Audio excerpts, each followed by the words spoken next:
visi su šventėm jūs, čia aš Tauras ir šiandieną naujas tikriausiai ilgai lauktas video, kaip įsirašyti macOS ant paprasto kompiuterio. Taigi, jeigu jūs turite kompiuterį su Intel procesoriu, jūs galite įsirašyti macOS. Su laptopais šiek tiek sudėtingiau, su stacionarais šiek tiek lengviau, tačiau jeigu šiek tiek nusimanote kompiuteriuose, manau, jums tai tikrai nebus problema. Iš karto perspėju, kad jeigu susprogdinsite, sugadinsite ir kitaip sulaužite savo kompiuterį, aš už tai nesu atsakingas. Čia jūs turite vadovauti savo smegenimis. Jeigu viską supratote ir vis tiek norite įsirašyti macOS, tuomet važiuojame. Pirma, ką reikėtų padaryti, tai parsisiųsti macOS. Tai darome eidami į puslapį hackintosh.zone. Čia reikėtų jums prisiregistruoti, jeigu dar nesate to padarę. Aš, kaip matote, jau esu prisiregistravęs.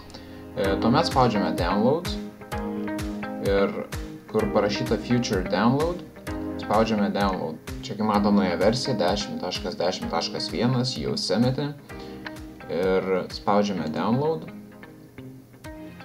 Tuomet čia išmes keletą pasirinkimų. Mums reikia parsisiųsti Yosemite 10.10.1 DMG failą. Spaudžiam Download ir čia šiek tiek palaukiame. Kai parsisiunčia šitas zip archyvas, jį atidarom ir čia matom torrent failiuką, tai tiesiog jį pridedam. Aš jau esu parsisiuntęs, tai aš nepridėsiu jo iš naujo, o jūs kai prisidėsit, parsisiųsit ir tuomet važiuosime toliau. Kol torrentas siunčiasi, būtų gerai parsisiųsti MultiBeast programėlę. Tai yra programėlė skirta po instaliacijos įsirašyti visokius tai driverius, kitaip vadinamus kekstais.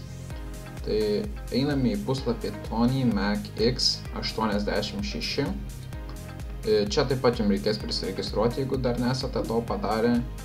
Einame į Downloads skiltį, spaudžiame Downloads Index. Ir susirandame MultiBeast Yosemite. Ir čia spaudžiame Download. Jūs galite klausti, kodėl čia taip reikia viską prieš instaliaciją parsisiųsti, todėl kad po instaliacijos dažniausiai nebūna ten garso ir interneto driverių. Ir po to gali būti sunku jos kažkaip tai gauti, tai viską parsisiųsime anksčiau, susikelsime į flešiuką, kad paskui nebūtų problemų. Kai parsisiunčia torrentas, mes turim Yosemite Zone DMG failiuką, jis užima čia apie 5 GB ir dabar jį reikia įsirašyti į flešiuką, o tai darome naudodami programą Transmac. Šios programos atsisiuntimo nuorodą aš įdėsiu video aprašyme. Atsidarius programą mes matome štai tokį langą ir savo flešiuką čia. Aš ant jo spaudžiu. Čia mus įspėja, kad reikia paleisti programą per administratoriaus teisėmis. Spaudžiam jas, šiek tiek palaukiam, kol iš naujo atsidarys programa. Ir dabar spaudžiam dešinį klavišą ir spaudžiam Restore with Disk Image. Ir čia pasirinkam tą mūsų Yosemite Zone DMG failiuką.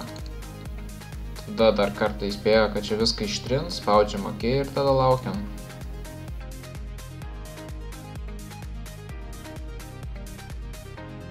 Štai lengvoji dalis baigta, jau turime flešiuką, dabar ateis šiek tiek sunkesnė dalis, kai reikės įsirašyti macOS ant kompiuterio. Iš pirmo karto mažai tikimybių, kad pavyks įsirašyti, gali tekti bandyti 3-4 kartus. Aš kai rašęs jau ne kartą, tai žinau, ko reikia mano kompiuteriui, o jums reikės išsiaiškinti patiem, ko reikalauja jūsų kompiuteris. Tai nieko nelaukiant pradedam.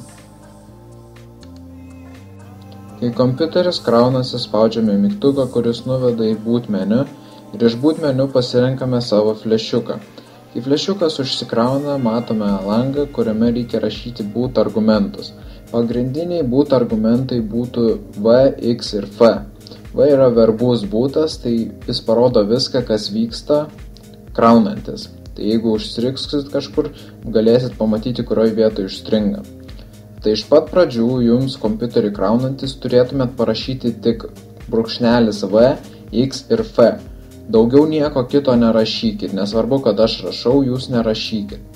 Jeigu paskui neveiks, tada tik tuomet reikės bandyti kitus rašyti. Boot flagus galite kombinuoti, tai reiškia, kad jeigu jums kompiuteris nepasileido su VXV flagais, jūs galite bandyti prirašyti CPU flagą, MaxMem flagą.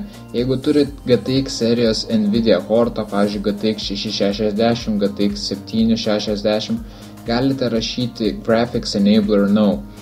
Ir taip visai pasibandinėti tol, kol jūsų kompiuteris užsikurs. Tai atrasti tą tokią slaptą, sakykime, formulę.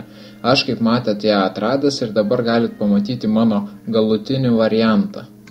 Kaip matot, patį pirmą flagą rašau Haswell, kadangi mano kompiuteris turi 4 kartos i5 Intel procesorių. Taip pat rašau Graphics Enabler No flagą, kadangi mano kompiuteryje yra GTX 660 vaizdo korta. Ir taip pat keletas kitų flagų ir turiu aš tokią, kaip sakykime, tą formulę, su kuria ir pasileidžia šitas visas dalykas. Kai paspausite Enter, neišsigąskite, pradės eiti daug teksto ir operacinė pradės krautis. Krovimas gali užtrukti nuo 5 iki 10 minučių, kartais trumpiau, kartais šiek tiek ilgiau, todėl būkite kantrus.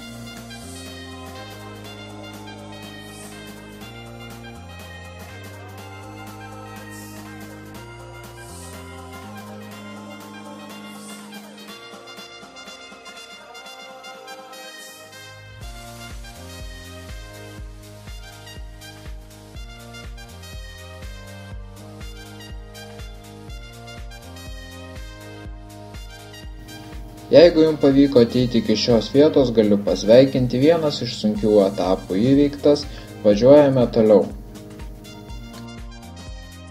Atsiradusiame lange spaudžiame Utilities ir pasirinkame Disk Utility.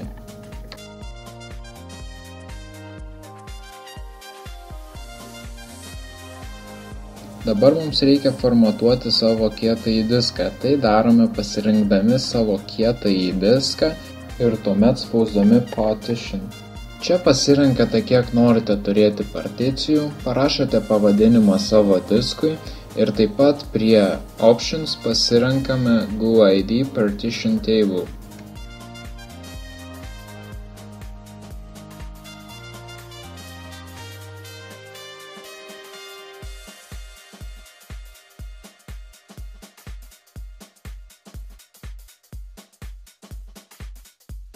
Tuomet spaudžiame Continue, dar kartą Continue ir tuomet Agree.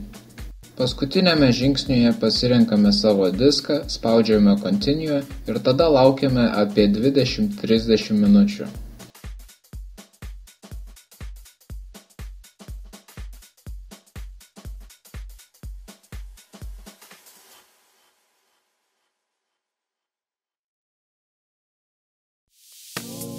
Try to deny, I try to stay still.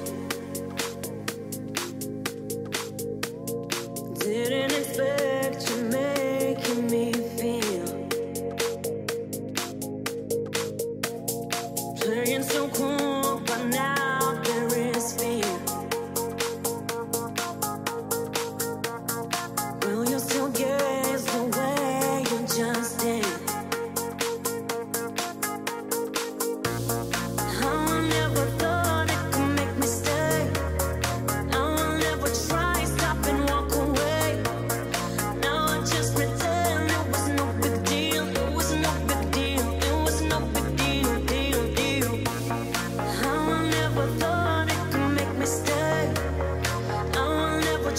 Kai instaliacija baigėsi ir kompiuteris persikrauna, jums išmes tokį patį lanką panašų kaip ir buvo pradžioje instaliacijos.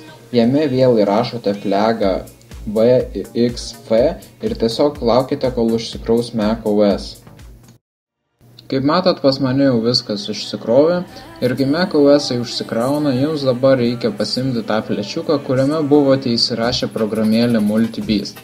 Ją pasileidžiate ir tuomet susirašote driverius, kurių jums reikia. Pavyzdžiui, pas mane dabar nėra garso ir interneto driverių, todėl aš iš pat pradžių įsirašysiu savo interneto driverį.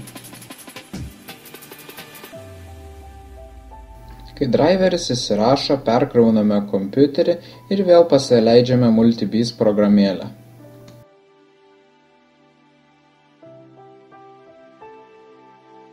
Dabar ta laimingoji akimirka, kai perkrovus kompiuterį patikriname ir internetas veikia. Belieka įsirašyti garso driverius. Tai darome vėl pasileisdami MultiBeast programėlę.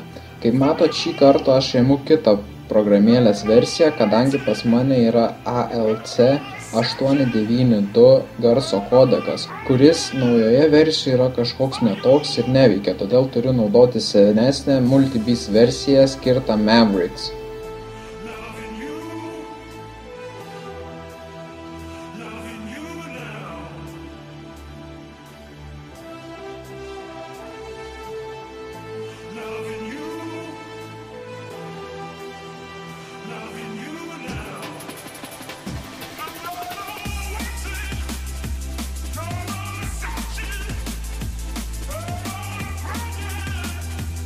Kai baigia įsirašyti driveriai, paskutinį kartą perkrauname kompiuterį ir tikėkimės, kad viskas veiks. Kaip matome, atsirado garsas, jis veikia ir kaip testui išbandyti paleisiu vieną iš savo video.